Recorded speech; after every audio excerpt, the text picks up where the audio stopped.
반갑습니다, 여러분. 계시탐정 장전도사입니다. 예, 오늘 요한계시록 강해 이제 12장입니다. 여인과 용 그리고 대환란 도피처. 제목이 참 굵직굵직하지요. 오늘은 여기에 대해서 여러분들께 설명드리겠습니다. 자, 계시록 12장 1절 말씀. 하늘에 큰 이적이 나타났으니 한 여인이 해로 옷 입었고 다른 그녀의 발밑에 있으며 머리에는 12별이 있는 면류관을 썼는데, 땅에서 벌어지는 두 증인의 전 3년 반 대활약을 보며 열심히 받아 적고 있던 사도 요한은 별안간 하늘을 딱 바라보는데 땅에서의 계시가 끝나고 하늘에서 또다시 한바탕 환상이 펼쳐집니다. 이적이라고 되어 있지만 환상이에요. 사실 사도 요한의 눈에 보인 장면은 해를 입고 달을 딛고 12별의 면류관을 쓴 한 여인이었습니다. 이 여인의 정체에 대해서는 의견이 분분해요. 혹자는 예수님을 낳은 마리아라고 하기도 합니다. 카톨릭에서 이렇게 말하겠네. 혹자는 교회라고 하기도 하고 뭐 말들 많죠? 또 혹자는 뭐 예수님이라고 하기도 하죠. 그러나 힌트는 이 여인네의 옷차림입니다.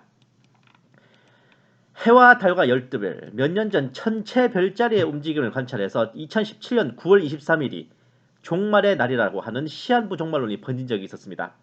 그 근거가 뭐였냐? 별자리 그 처녀 자리에 어깨에 태양이 위치하고 발끝에 달이 위치하고 머리 위에는 레오 성좌의 여러 별들을 비롯해서 12개의 별과 행성이 위치했다 이겁니다. 마치 계시록 12장에 나오는 것처럼 해를 입고 달을 딛고 12별의 면류관을 쓴 여인의 모습이 된다는 거예요. 니비루 행성 충돌 음모론과 덧붙여서 한동안 화제가 됐는데, 특히 최호영 목사라는 인물이 힘주어 외치기도 했던 2017년 9월 23일 시한부 종말론은 당연히 한여름밤의 꿈으로 끝났습니다. 니비루인지 니미르인지 흔적도 없더라고요. 아니 계시록 12장에 요 계시가 어디 뭐 처녀자리 별자리 가지고 각이 맞춰지는 그런 거예요? 아무리 하늘에 이적이 보인다고 했기로서 이게 말이 되는 소리냐고 그게. 이분 이걸 그렇게 외치고도 이거 빗나가고 입 싹 씻고 다시 나와서 활동하시던데, 저기요 그 주의 종이 그러시면 안 돼요. 예? 계시록 12장은 전체가 환상으로 구성된 계시입니다.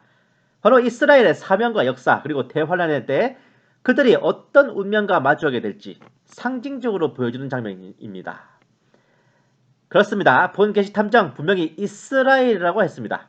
마리아도 아니고 교회도 아니고 이스라엘입니다. 누가? 해를 입고 달을 딛고 12별의 면류관을 쓴 그 여자 말이죠. 주일학교를 정상적으로 나온 성도라면 모를 수가 없는 꿈쟁이 요셉의 꿈 이야기를 살펴보겠습니다. 창세기 37장 9절 말씀이, 그가 또 다른 꿈을 꾸고 그의 형들에게 이야기하여 말하기를, 보소서 내가 또 꿈을 꾸었는데 보소서 해와 달과 11개의 별들이 내게 경의를 표하더이다 하며, 꿈에 해와 달과 11개의 별이 자신에게 인사하는 모습을 본 요셉은 신이 나서 이 꿈 이야기를 형들과 아버지에게 합니다. 그런데 왜 11개의 별이냐고요? 나머지 1개의 별은 바로 요셉 자신이기 때문입니다. 야곱의 아들 12이 12지파 이스라엘의 조상인 걸 보면 12별이란 바로 이스라엘을 가리킨다는 게 명확하죠. 비록 하나님의 뜻에 따라 실무적인 지파 구성은 레위와 요셉이 빠지고 요셉의 두 아들인 므낫세와 에브라임이 들어가는 걸로 편성됐지만요. 아니지. 별의 숫자가 겹친다는 것만으로 너무 쉽게 단정하는 거 아니냐 라고 말씀하실 테지만 그런 거 아닙니다. 아들 요셉의 꿈 이야기를 들은 그의 아버지 야곱이 뭐라고 말하는지 한번 보실게요. 창세기 37장 10, 11절 말씀. 그가 그 꿈을 그의 아비와 형제들에게 이야기했더니 그의 아비가 그를 꾸짖어 그에게 말하기를, 네가 꾼 이 꿈이 무엇이냐? 나와 네 어미와 네 형제들이 참으로 가서 땅에 엎드려 내게 절하겠느냐 하더라. 그의 형들은 그를 시기하나 그의 아비는 그 말에 주목하더라. 네, 그렇습니다. 야곱은 그 꿈에서 자신과 라헬이 해와 달이며 그 12별은 자신의 12아들임을 인지하고 있었던 겁니다. 그러니 두말할 여지가 없이 이 여인은 야곱의 자손 이스라엘과 그 12지파까지 상징하는 것임에 틀림없겠죠.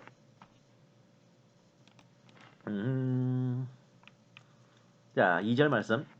아이를 뵌 그 여인이 산고로 울부짖으며 출산하려 함으로 아파하더라. 그런데 등장하자마자 상태가 좀 삐꾸네. 해와 달과 별을 쥐고 풍채 좋게 등장한 것과 달리 상당히 힘들어 보여요. 출산의 고통으로 극심하게 아파하는 모습이죠. 3절 말씀. 하늘에 또 다른 이적이 나타났으니 보라, 커다란 붉은 용 한 마리가 있는데 7머리와 10뿔이 있고 그 머리들 위에는 7왕관이 있더라. 그 순간 또 다른 환상이 나타났습니다. 거대한 레드 드래곤, 붉은 용 한 마리가 나왔죠. 7개나 되는 머리에 10개의 뿔이 있고 머리마다 왕관을 쓴 모습입니다. 나중에 등장하는 짐승이 똑같이 7머리에 10뿔과 7왕관을 쓴 걸 보면 그 짐승이 바로 이 용에서부터 근원했음을 알 수 있죠. 7머리와 10뿔 그 오평호 아닙니다. 예. 신천지 사람들 정신 차리세요. 게다가 그 색깔이 붉다고 하니 이건 그냥 제 생각인데 빨갱이로 상징되는 공산주의 사상이 참 사탄에게서 나온 개념이 아닌가 알 것도 같습니다. 사탄의 힘이 개입된 모든 혁명과 투쟁에는 붉은색을 상징으로 사용하는 게 괜한 게 아닙니다. 진짜 이런 영적 배경이 있어요. 4절 말씀. 그런데 그의 꼬리로 하늘의 별 3분의 1을 끌어다가 땅에 던지더라. 또 그 용이 그 아이가 태어나자마자 삼키려고 출산하려는 그 여인 앞에 서 있더라. 이게 한 절이지만요. 굉장히 방대한 시간과 사건을 상징으로 딱 축소시킨 겁니다. 원래 대천사장이던 사탄이 하나님께 반기를 들 때 그에게 동조한 천사들이 전체 천사의 3분의 1가량이었대요. 당연히 그들은 사탄과 더불어 천국에서 모조리 쫓겨났죠. 그때부터 타락 천사들은 공중과 땅을 오가면서 인간들을 미혹하고 하나님을 대적하는 짓을 계속해오고 있었던 겁니다. 사탄의 반역과 축출은 거의 천지 창조와 비슷한 어간에 벌어진 태초의 사건인데 그 사건과 함께 예수님이 태어나실 때 온갖 수단을 써서 예수님을 죽이려 했던 것을 동시에 보여주는 환상이 바로 계시록 12장 4절이죠. 그러니까 얼마나 긴 사건입니까 이게. 아시는 바와 같이 예수님께서 태어나신 후 헤롯이 2살 아래의 남자 아기들을 모조리 죽이게 했던 거예요. 그리고 이후에도 수없이 바리새인들과 사두개인들, 서기관들을 통해 예수님을 해치려 했죠. 결국은 예수님을 십자가에 못 박는 데까지 이른 그 모든 것들이 바로 사탄, 즉 용이 그 여인의 아이를 삼키려 시도했던 것들입니다. 5절 말씀. 그녀가 사내 아이를 낳았는데 이 아이는 모든 민족들을 철장으로 다스릴 자라. 그녀의 아이가 하나님과 그의 보좌 앞으로 들려 올라가더라. 당연히 예수님께서는 십자가에 달리신 후 사흘 만에 부활하셨고 하나님의 보좌 앞으로 승천하셨습니다. 꽤 많은 성도님들께서 이 들려 올라간다는 문구로 인해서 휴거를 연상하죠. 더군다나 앞전에 버가모 교회에 주시는 상급 중에 철장으로 다스릴 권세 어쩌고 하는 게 있어서 더더욱 이 아이를 교회라고 생각하시는 분들이 들어있어요. 하지만 자세히 읽어보면 철장으로 모든 민족과 만국을 다스릴 권세는 오직 예수님께만 주어진 겁니다. 교회와 성도들에게 그 권세를 나눠주시는 거죠. 이 권세가 예수님께만 주어진 게 맞습니다. 혹자는 그러니까 철장으로 뭘 다스린다 이 말씀 자체가 예수님을 가리켜서 붙이는 수식어라는 말입니다. 혹자는 여인을 교회로 아이를 예수님으로 보기도 하는데 예수님이 교회를 낳으셨지 교회가 예수님을 낳은 게 아니죠. 그런데 예수님이 교회를 낳으셨다는 것으로 인해서 그 여인을 예수님으로 해석하는 경우도 있습니다만 성경 어디에서도 예수님께서 여인으로 묘사된 바가 없습니다. 오히려 교회가 여인으로 나왔죠. 그 바빌론에 있는 교회에 무난해라는 말이 구절이 바빌론에 있는 여자에게 인사를 해라 그 뜻으로도 번역할 수 있대요. 교회를 여인으로 많이 번역했죠. 남편과 아내로 번역했지 않습니까? 예수님을 남편으로 교회를 아내로 그렇게 비유하게 됐잖아요. 그리고 교회와 더불어 이스라엘 아주 많은 경우에 여인으로 묘사됐습니다. 딸, 처녀 그렇게 이제 이스라엘을 많이 구약에서 묘사를 했죠. 그리고 로마서 9장 4, 5절 말씀. 그들은 이스라엘인들이라 육신으로는 그리스도께서 그들에게서 나셨으니 자 사도 바울의 한마디로 정리가 끝났습니다. 예수님께서는 만물 위에 계셔서 영원히 찬양받으실 하나님이시며 육신으로는 이스라엘에게서 나셨다는 것이 확실해졌습니다. 굳이 해석을 확대하면 이제 예수님께서 부활 승천하셨듯이 그 예수님을 영접하여 구속받은 교회도 그리스도의 몸이기에 죽은 자가 먼저 부활하여 들림받고 살아있는 성도들도 들림받는 그 휴거를 묘사한 것이라 해도 얼추 들어맞기는 한데, 이 아이의 출신 성분이 이스라엘로부터 태어났다는 전제 조건이 있죠.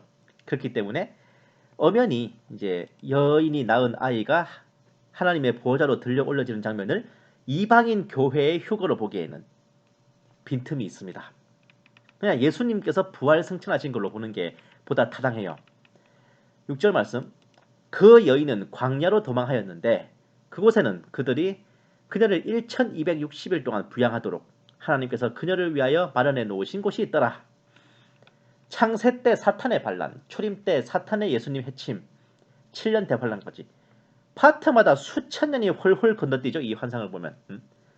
당연히 그 여인이 광야로 도망하는 장면은 후 3년 반이 시작돼서 본격적으로 적그리스도가 이스라엘을 핍박하자 유대인들이 하나님께서 광야에 준비하신 도피성으로 향하는 모습입니다.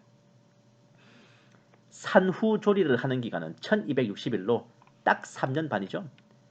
7, 8절 말씀, 또 하늘에 전쟁이 있으니 미카엘과 그의 천사들이 용을 대항하여 싸우고 용과 그의 천사들도 싸우나 그들이 이기지 못하여 하늘에서 더 이상 있을 곳을 찾지 못하더라.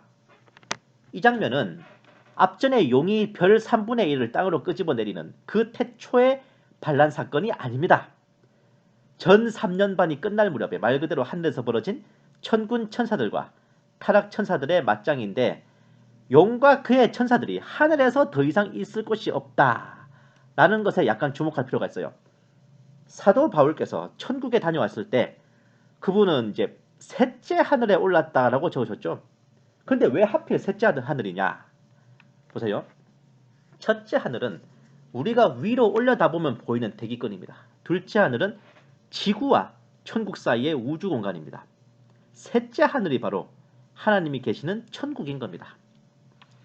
사탄은요, 지옥 권세를 가진 자가 아니라 공중 권세 잡은 자입니다.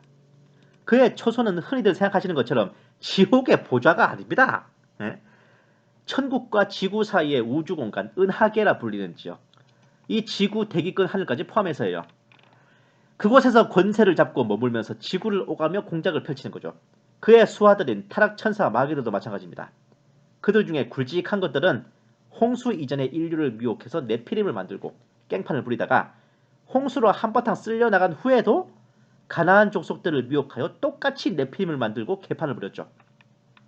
창세기 6장 4절 말씀, 네피림이 노아의 홍수 때 다 쓸려 나간 걸로 끝난 줄 아는 분들이 많은데 그 당시에 땅에는 거인들이 있었고 그 후에도 있었다 했잖아요. 노아 당시에 한번 시도했다가 홍수로 실패했어요. 근데 이후에 가나안 족속들에게 다시 한번 시도했다가, 그래서 이제 보시면 가나안 땅을 이제 다녀온 그 정탐꾼들이 뭐라 그래요? 아낙 자손, 뭐 네피림 자손 거인들이 있다 막 그런 소리 하잖아요. 바산 왕 옥이나 뭐 그런 거대한 가나안 족속들 중에 이제 거대한 사람들, 거인들이 이 네피림의 후손들입니다. 홍수 이전에 했던 짓을 홍수 이후에도 한 번 더 했던 거예요. 그런데 그 2차 시도는 출애굽하는 히브리 백성들에게 하나님께서 딸려 보내신 막강한 천사로 인해 또다시 무너졌습니다.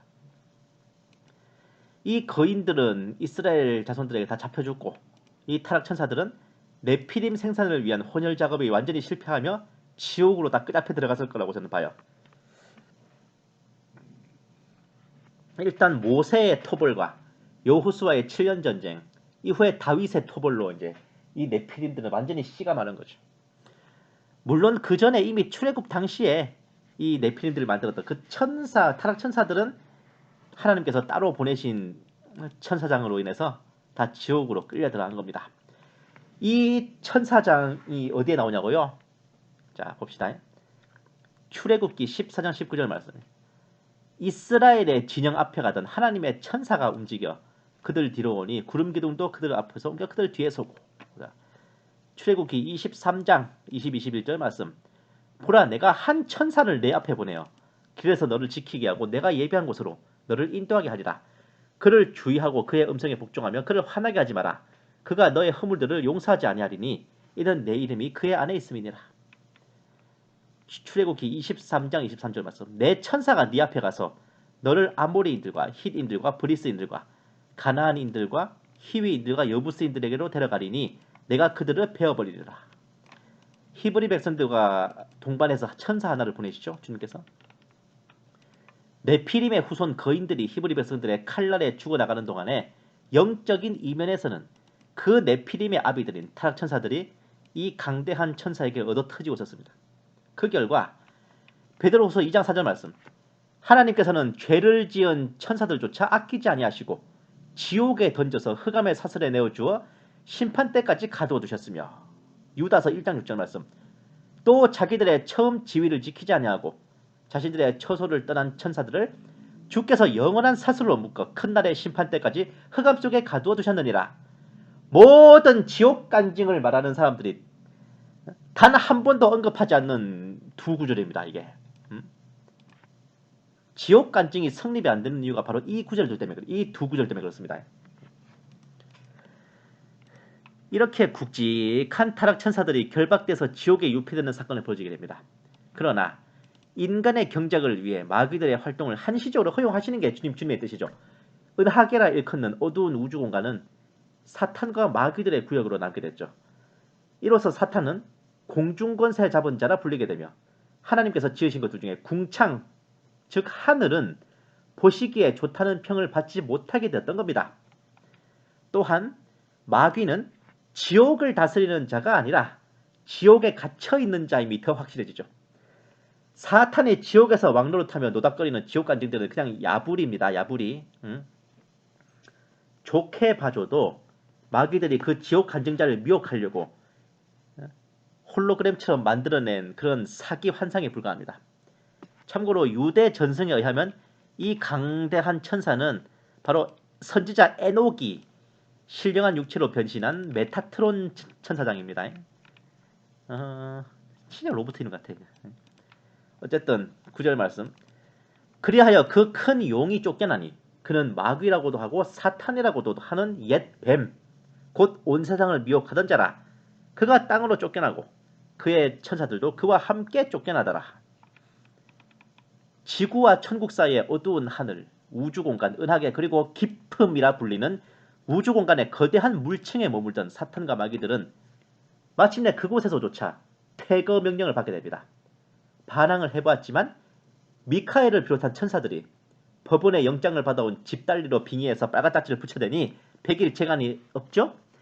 결국 그들은 모조리 쫓겨났습니다. 특기할 만한 것은 사탄을 일컬어 옛 뱀이라고 하는데 이 표현인즉슨 바로 옛날에 에덴 동산에서 아담과 이브를 낚아서 선악과를 따먹고 타락하게 만들었던 바로 그 옛날 뱀이라는 의미입니다. 와우. 계시록 12장 10, 11절 말씀. 또 내가 들으니 한 큰 음성이 하늘에서 말하기를 이제 구원과 능력과 우리 하나님의 나라와 그의 그리스도의 권세가 임하는도다. 이는 우리 형제들을 우리 하나님 앞에서 밤낮 고소하던 그 고소자가 쫓겨났기 때문이니라. 그들은 어린 양의 피와 자기들이 증거한 말로 그들을 이겼으니 그들은 죽기까지 자기들의 생명을 사랑하지 아니하였도다. 하나님의 법정에서 마치 검사라도 된 것 마냥 성도들을 참소하고 음해하며 고소를 일삼던 사탄은 결국 이렇게 피크에 몰리는 신세가 됐습니다. 우리가 흔히 사탄 하지만 그것을 엄밀히 따지면 이름이라기보다는 일종의 직책명인데 원어로 하면 그 뜻은 대적하는 자, 방해꾼을 의미합니다. 그래서 예수님이 이제 베드로 보고 사탄아 내 뒤로 물러가라 하는 것도 베드로 보고 야 이 마귀 새끼 하는 게 아니라 이 방해꾼아 저리 좀 가라 이 뜻이야. 이 뜻. 야 이 방해꾼아 이 뜻입니다. 사탄.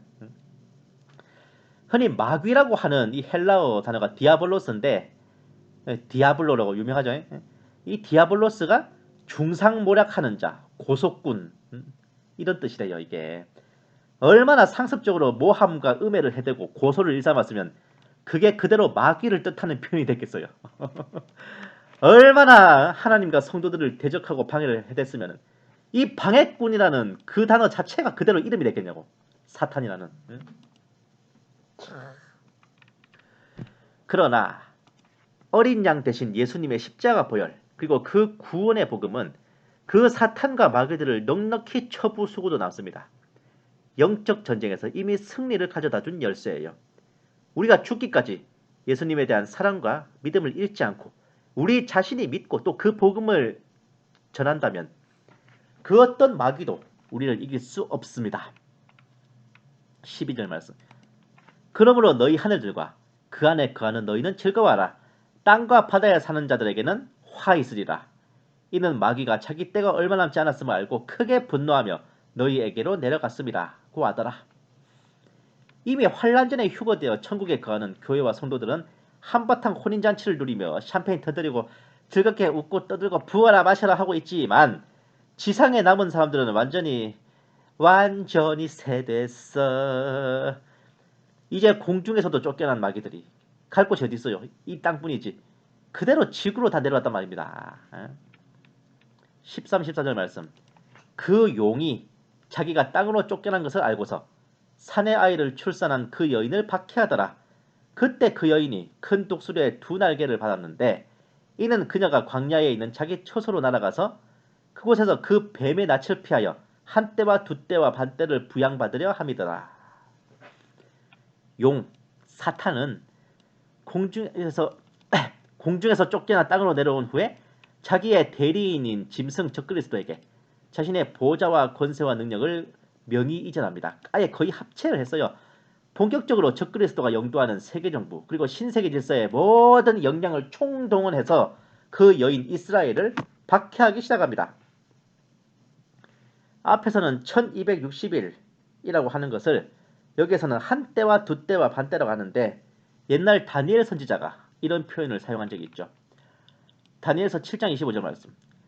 그들은 그의 손에 주어져서 한 때와 두 때와 반 때를 지내리라. 12장 7절 말씀. 한 때와 두 때와 반 때가 되리니 그가 거룩한 백성의 권세를 흩어버린 것을 블라블라블라. 그러니까 계시록을 정말 제대로 해석하려면요. 다니엘서랑 같이 펴놓고 교차해가면서 봐야 가장 정확한 해석이 됩니다. 제가 다니엘서 강해도 이제 좀 준비를 해보려 그러거든요. 일단 계시록부터 좀 마치고 나서 어쨌든 그 적그리스도가 폐악질을 하는 기간을 일컬어 한 때와 두 때와 반 때라고 합니다. 이것은 환산하면 3년 반이에요. 성전 바깥 뜰이 이방인들에게 짓밟히는 42달과 일치하며 이 기간이 바로 7년 대환란의 후 3년 반을 의미합니다. 그 기간에는 이스라엘은 더 이상 국가로서 존속할 수 없습니다. 권세는 모조리 깨지고 산산이 흩어져 목숨 부지하게도 급급할 것입니다. 출애굽기 19장 4절 말씀. 내가 어떻게 독수리들의 날개들로 너희를 실어내기로 데려왔는지를 보았느니라. 이 독수리 날개를 받아서 광야로 왔다 그러니까 무슨 항공수단 같은 걸 떠올릴 수 있는데 그러니까 출애굽 때처럼 이제 하나님께서 특별히 도우셔서 인도하신 것 자체를 독수리 날개로 표현하는 겁니다. 그러면 그 여인이 독수리 날개를 받아서 달아나다가 도착하게 될 광야의 그 초소가 어딘지도 한번 살펴볼 필요가 있겠죠?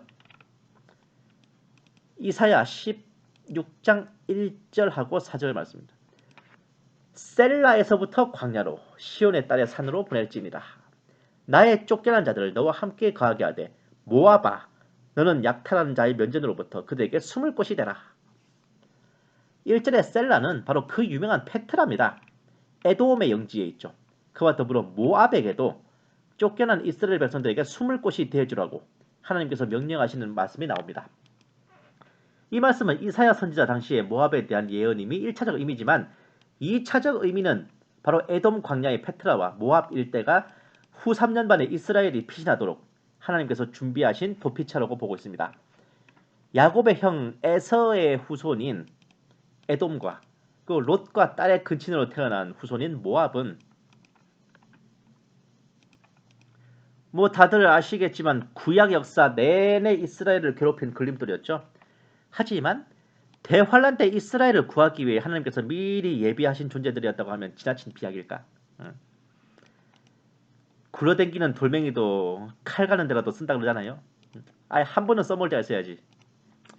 어쨌든 하나님의 도우심으로 무사히 도피처로 이동한 이스라엘을 역시나 용은 가만 놔두지 않고 한바탕 공세를 가합니다. 15, 16절 말씀.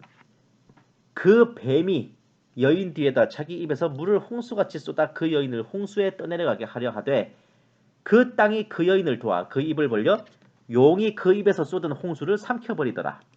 아니 앞에는 용이라더니만 이스라엘과 직접 맞상대를 할 때는 아예 뱀으로 한 급이 더 깎였어요. 어쨌든 그 용인지 뱀인지가 물을 토하여 그 여인을 떠내려가게 했다는데 이것이 정말 홍수일 수도 있고 혹은 페트라와 모압 일대가 아랍 권역이니 전통적으로 이스라엘을 대적했던 데다가 곡과 마곡 전쟁 이후에는 더더욱 이스라엘을 증오하며 칼을 갈고 있을 아랍 연합의 군대를 동원하여 이스라엘의 도피처들을 공격하도록 시켰을 수도 있습니다. 그러나 어떤 것이든 간에 하나님의 초월적인 도우심으로 인하여 그 시도는 모조리 격퇴되었고 용은 하늘에서도 깨지고 땅에서도 깨진 충격에 또 한 번 멘붕이 되어버립니다. 용이 하늘에서 깨진 것처럼 땅에서도 깨어지이다. 17절 말씀. 그러자 그 용이 여인에게 분노하여 여인의 씨 가운데 남은 자들 즉 하나님의 계명들을 지키며 예수 그리스도의 증거를 가진 자들과 싸우려고 나가더라. 개역성경으로는 용이 여자에게 분노하여 돌아가서 그 여자의 남은 자손 곧 하나님의 계명을 지키며 예수의 증거를 가진 자들로 더불어 싸우려고 바다 모래 위에 섰더라. 이게 개역성경 킹제임스와 개역성경인데 좀 약간 뉘앙스 다른 부분이 있죠.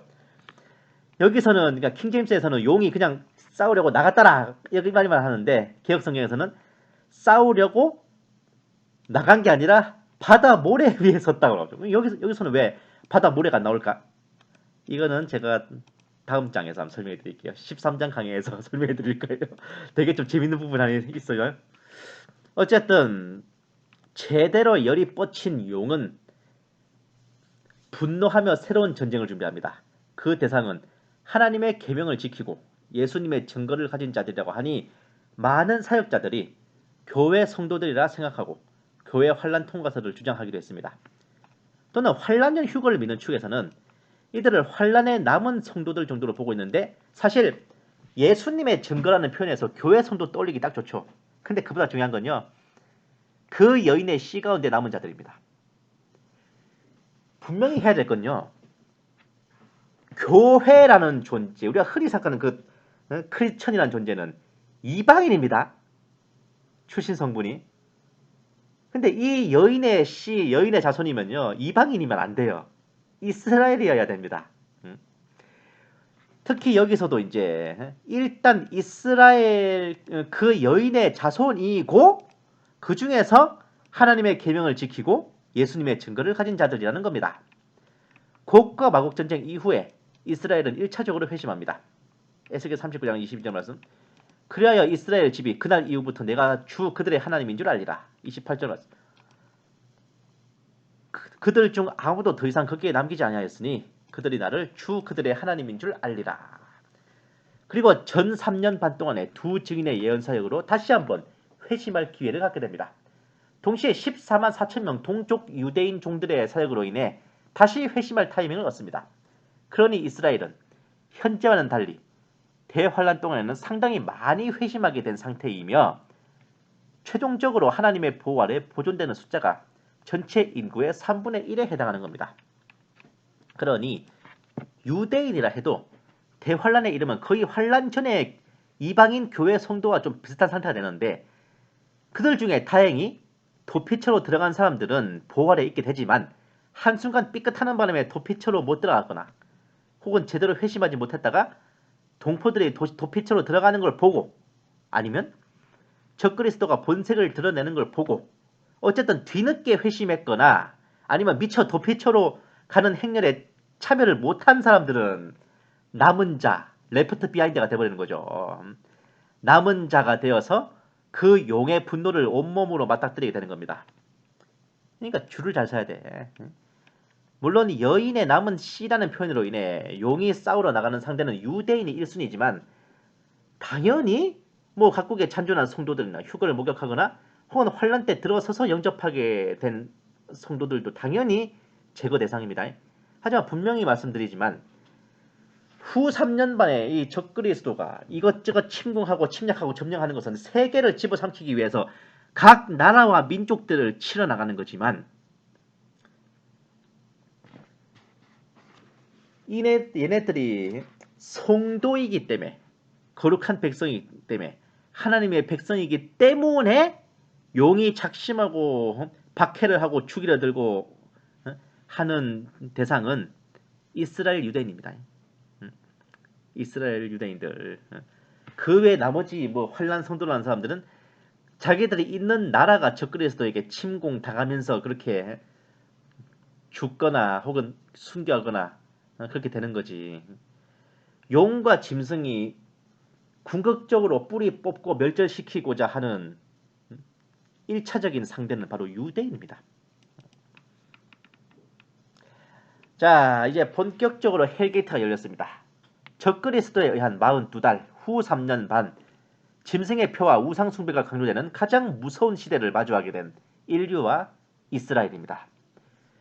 요한계시록의 최대 핵심이자 이 장을 어떻게 해석하느냐에 따라 계시록을 보는 관점이 타당한가 아닌가를 가늠하게 될 가장 중요한 대목인데 짐승과 거짓 선지자, 짐승의 표의 실체에 대해서 이어지는 계시록 13장 강해를 기다려 주십시오. 13장 1절 말씀. 내가 바닷가 모래 위에 서서 보니 한 짐승이 바다에서 올라오는데 7머리와 10뿔을 가졌더라. 그 뿔들에는 10개의 왕관이 있고 그 머리들에는 하나님을 모독하는 이름이 있더라. 감사합니다. 계시탐정 장전도사였습니다.